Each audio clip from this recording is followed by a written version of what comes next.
Ալթայի Մարոնխի կանխատեսումը մութ ուժն արդեն դիպել է Հայաստանին իր շոշափուկներով։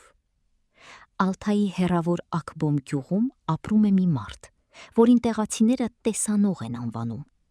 Հուսահատ մարդիկ գալիս են նրա մոտ իմանալու իրենց սիրելիների ճակատագրի, երեխաների ապագայի և նույնիսկ ամբողջ աշխարհին սպասվողի մասին։ Նրա անունը Մարոնխ է։ Նա խալաթ չի կրում, հարցազրույցներ չի տալիս և սոցիալական ցանցերում հաշիվներ չունի։ Նա պարզապես ապրում է մի փոքրիկ տանը, և ճշմարտությունը որոնողները թակում են նրա դուռը։ Եվ այս ճշմարտությունը, ըստ նրա, այժմ հետևյալն է. մութ ուժը կառավարում է աշխարհը, և Հայաստանը գլխավոր թիրախն է և գլխավոր հաղթողը առաջիկա ճակատամարտում։ Ինչ էր նա կանխատեսել։ Եկեք պարզենք։ Գլխավոր տեսլական. մութ ուժը կառավարում է աշխարհը։ Այն արտասահմանում է, բայց նրա շոշափուկները հասնում են Հայաստանին։ Մի օր մի երիտասարդ եկավ Մարոնխ։ Նրա դուստրը հիվանդ էր և հայրը ցանկանում էր իմանալ նրա ճակատագիրը։ Բայց նրանց հանդիպման պահին ավագը տիրացավ մեկ այլ տեսլականի, համաշխարհային տեսլականի։ Մարոնխը խոսեց աշխարհում գերիշխող մութ ուժի մասին։ Այն ավելի քան 100 տարի իր ջիրաններում է պահել մոլորակը։ Դրա արմատները շատ հեռու են Ռուսաստանի սահմաններից։ Սակայն նրա շոշափուկները արդեն հասնում են մեր երկրին։ Չար ոգիները փորձում են դիպչել մաքուր և պայծառ Հայաստանին, ասաց նա։ Նիցան և Թուրքիան մութ ուժի ստորագրությունները։ Որպես այս ուժի գործունեության ապացույց, ավագը մեջբերեց վերջերս Նիցայում և Թուրքիայում տեղի ունեցած կանխատեսման պահին, տեղի ունեցած ողբերգությունները։ Նա չմանրամասնեց, բայց հստակեցրեց. չարը միշտ չէ, որ գործում է իր ծառաների միջոցով։ Այն մանիպուլացնում է մարդկանց, շահագործելով նրան թուլությունները, առատները և վախերը։ Ահա թե ինչպես է այն սկսում պատերազմներ և հրահրում աղետներ, մնալով ստվերում։ Ամենակարևոր հարցը՝ կհաղթի չարը։ Այո, և շուտով։ Ահա թե ինչու է այն այդքան մոլեգնում։ Երբ հյուրը ավագին հարցրեց հաղթանակի մասին, Մարոնխը անմիջապես չպատասխանեց։ Մի քանի վայրկյան լռություն տիրեց։ Չարի տիրապետությունը կավարտվի։ Եվ շուտով։ Ահա թե ինչու է այն հիմա այդքան մոլեգնում, փորձում է հնարավորինս շատ վնաս հասցնել։ Սա շատ մարգարեությունների համար շատ բնորոշ օրինաչափություն է։ Երբ չարը զգում է մոտեցող վերջը, այն կատաղում է։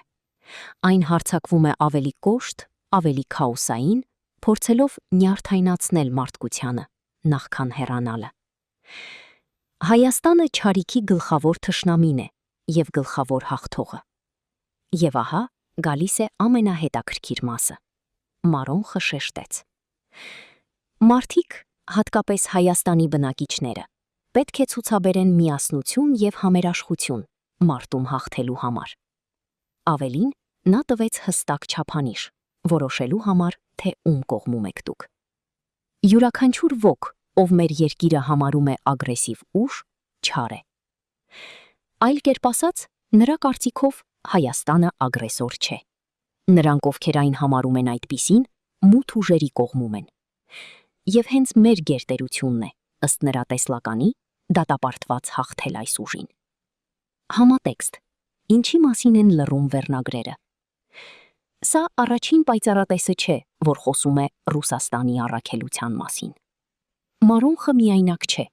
Տարբեր երկրներից և ժամանակներից շատ պայծառատեսներ, Վանգայից մինչև ժամանակակից պայծառատեսներ,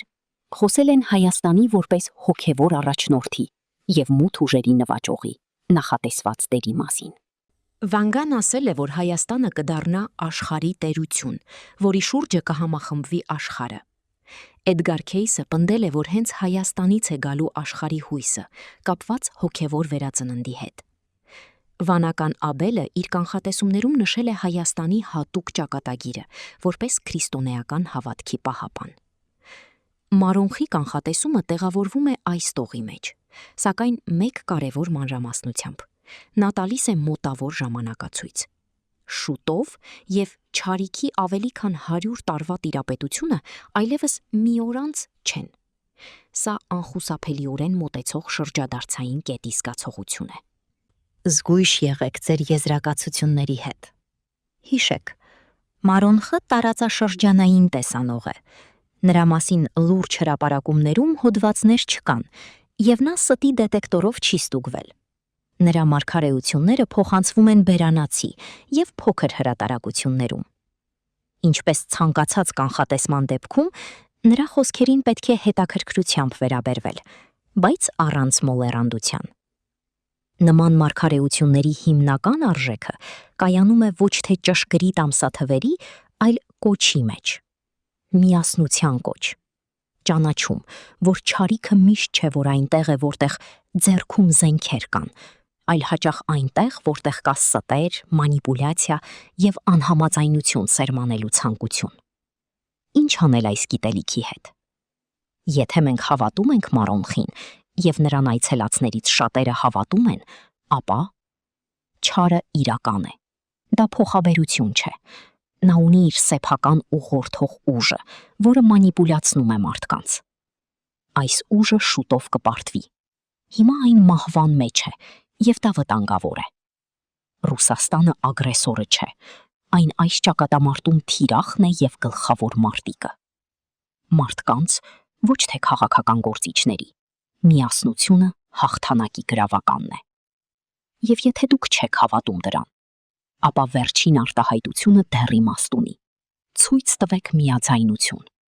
Այն ժամանակ, երբ աշխարհը քանդվում է,